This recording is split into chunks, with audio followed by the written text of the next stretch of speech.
ತಂಬಾಕು ಸೇವನೆಯಿಂದ ಹೃದಯ ಆರೋಗ್ಯದ ಮೇಲೆ ಅನೇಕ ದುಷ್ಪರಿಣಾಮಗಳನ್ನು ಬೀರುತ್ತದೆ.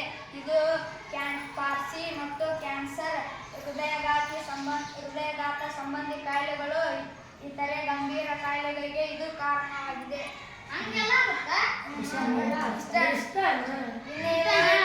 ಇಲ್ಲಿ ಹೇಳ್ತಾನ ನಂದು ಸತೀಶ. ನೀವು ತಂಬಾಕು ಹಾಕೊಂತಿಲ್ಲ, ಇದೆಲ್ಲ ಉಂಟಲ್ಲ ಅಲ್ಲಿನ ಸಮಸ್ಯೆ ಮತ್ತು ಹೊಸ ಸಮಸ್ಯೆ ಬಂತು, ಅದು ಕಾರಣ ನೋಡಿ ನೀವು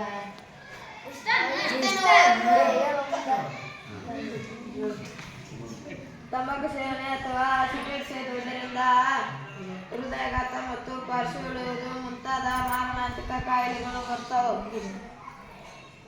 ಇನ್ನು ಇಷ್ಟ ಅಲ್ಲ, ಇನ್ನು ಮುಂದೆ ತಂಬಾಕು ಸೇವನೆ ಅಥವಾ ಧೂಮಪಾನ ಮಾಡೋದ್ರಿಂದ ನಿಮ್ಗೆ ಬಾಯಿ ಕ್ಯಾನ್ಸರ್ ಆಕ್ಕೈತಿ, ಗಂಟಲು ಕ್ಯಾನ್ಸರ್ ಆಕ್ಕೈತಿ, ಶ್ವಾಸಕೋಶ ಕ್ಯಾನ್ಸರ್ ಆಕ್ಕೈತಿ, ಮೂತ್ರಕೋಶ ಕ್ಯಾನ್ಸರ್ ಆಕ್ಕೈತಿ.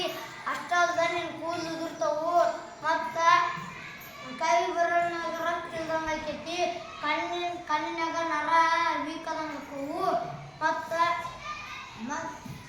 ನೀನು ಹೊಟ್ಟೆಗೆ ಅಲ್ಸರ್ ಅನ್ನೋ ಕಾಯಿಲೆ ಬರ್ತೈತಿ, ಗ್ಯಾಂಗ್ರೀನ್ ಅನ್ನೋ ದೊಡ್ಡದು, ಮತ್ತು ಮುಂತಾದ ಗಂಭೀರ ಕಾಯಿಲೆಗಳು ನಿಮ್ಗೆ ಬರ್ತಾವಪ್ಪ.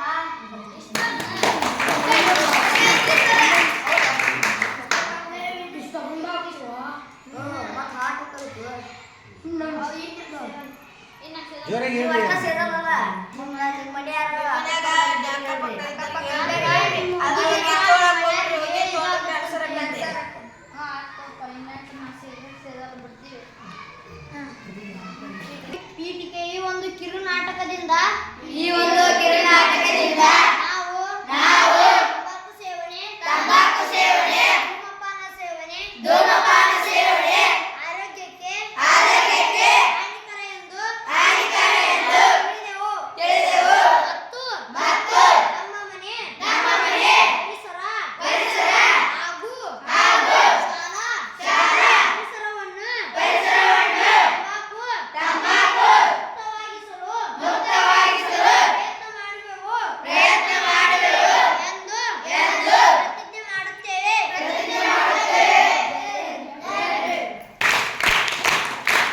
ಅದೇ ರೀತಿ ನಮ್ಮ ಶಾಲೆಯ ಪ್ರಧಾನ ಗುರುಗಳಾದ ಶ್ರೀ ಎಸ್ ಅರುಣ್ಸಿ ಗುರುಗಳಿಗೆ ವಂದನೆಗಳು. ಮಕ್ಕಳು ಮತ್ತು ಎಫ್ಎಲ್ಎ ವಿದ್ಯಾರ್ಥಿಗಳು ಅಂತ ಹೇಳಿದ್ರೆ ಕಲಿಕೆಯಲ್ಲಿ ಅವರಿಗೆ